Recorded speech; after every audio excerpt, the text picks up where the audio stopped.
اعوذ باللہ السمیع العلیم من الشیطان الرجیم بسم اللہ الرحمن الرحیم۔ ناظرین کرام، آج ہم حجر اسود کے بارے میں بات کریں گے۔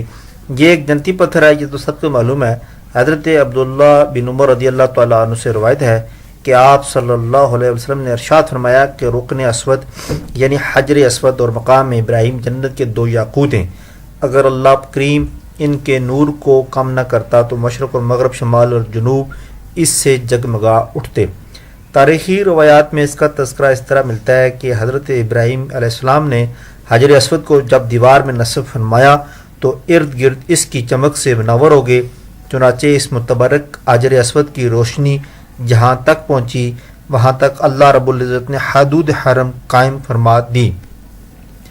حضرت قاضی ایاز رحمۃ اللہ علیہ اپنی تصنیف کتاب الشفا میں تحریر فرماتے ہیں کہ رسول خدا صلی اللہ علیہ وسلم نے ارشاد فرمایا کہ جو محض رکن اسود کے پاس یعنی حجر اسود کے پاس اور مقام ملتزم پر دعا کرے، اللہ رب العزت اس کی دعا کو ضرور قبول فرمائیں گے۔ حجر اسود کی خاصیت یہ ہے کہ اس پر آگ کی حرارت اثر انداز نہیں ہو سکتی، اس لیے یہ ہمیشہ ٹھنڈا رہتا ہے اور نہ ہی یہ پانی میں ڈوبتا ہے بلکہ پانی کی سطح پر خشک لکڑی کی طرح تیرتا رہتا ہے۔ اس پتھر کی تاریخ کچھ اس طرح سے ہے کہ حضرت آدم علیہ السلام کے ساتھ ہی آسمان سے نازل کیا گیا تھا۔ یہ جنت کا ایک پتھر اللہ رب العزت نے اپنی ایک نشانی کے طور پر زمین پر اتارا تھا۔ حضرت عبداللہ بن عباس رضی اللہ تعالیٰ عنہ سے روایت ہے کہ رسول خدا صلی اللہ علیہ وسلم نے ارشاد فرمایا، یہ پتھر جب آسمان سے نازل ہوا تھا تو دودھ سے زیادہ سفید اور شفاف تھا، جو انسان کے گناہوں کا اثر لیتے لیتے سیاہی مائل ہو گیا۔ اور ایک روایت میں یہ بھی آتا ہے کہ جب یہ بالکل سیاہ ہو جائے گا تو قیامت آ جائے گی۔ بعض علماء اور مورخین اس طرف بھی ہیں کہ حجر اسود جنت کا پتھر نہیں بلکہ حضرت جبرائیل امین علیہ السلام اللہ کے حکم سے جبل ابی قیس سے لائے تھے۔ طوفان نوح کے وقت اللہ کے حکم سے اسے محفوظ کر لیا گیا تھا، اور پھر جب حضرت ابراہیم خلیل اللہ نے بیت اللہ کی تعمیر اثر نو شروع کی تو وہ بیت اللہ کی دیواروں کو اس حد تک تیار کر چکے جہاں آج حجر اسود نصب ہے۔ تو حضرت ابراہیم علیہ السلام نے حضرت اسماعیل علیہ السلام سے پتھر کا ایک ٹکڑا مانگا تاکہ وہ کعبہ میں لگا دیں اور طواف کرنے والوں کو یہ معلوم ہو جائے کہ طواف شروع کہاں سے کرنا ہے۔ تو حضرت اسماعیل علیہ السلام نے فوراً یہ پتھر پیش فرمایا اور حضرت ابراہیم علیہ السلام نے اسے دیوار کعبہ میں نصب فرما دیا۔ یہی حجر اسود ہے جو مختلف ادوار اور زمانوں میں ایک دوسرے کی مخالفت کا نشانہ بنتا رہا۔ حجر اسود کی تاریخ مکمل مدلل لکھی جائے تو ایک اچھا خاصا کتابچہ تیار ہو جاتا ہے، کیونکہ تاریخ میں اس کے خلاف سازشوں کا تذکرہ بھی ملتا ہے جو عبرت انگیز ہیں۔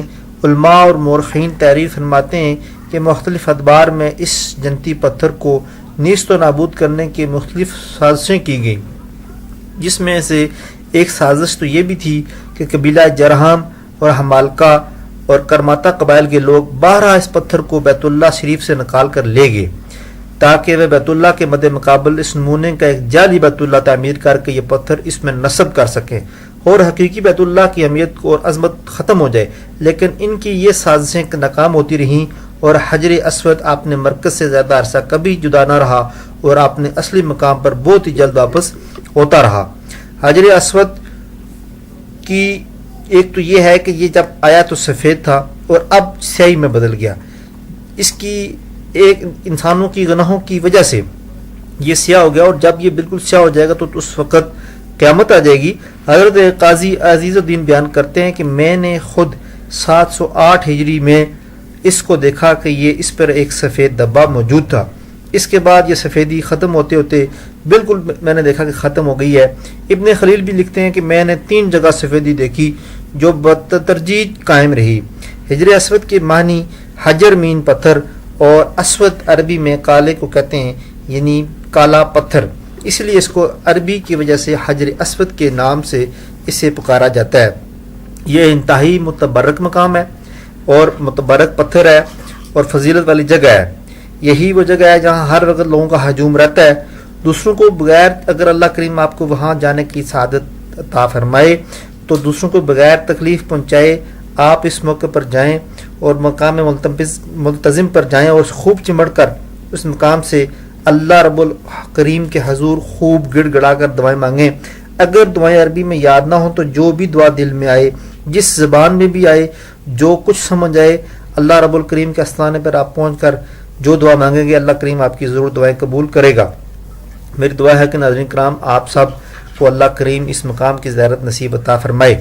اور ناظرین کرام میں امید کرتا ہوں کہ آپ کو یہ میری مختصر اور جامع معلومات سے ضرور فائدہ اور علم میں اضافہ ہوا ہوگا, اور میں یہ بھی ضرور امید کرتا ہوں کہ آپ میرے چینل کو سبسکرائب بھی کریں گے اور دوستوں کے ساتھ شیئر بھی کر دیں گے, ساتھ ساتھ لائک بھی کر دیں گے.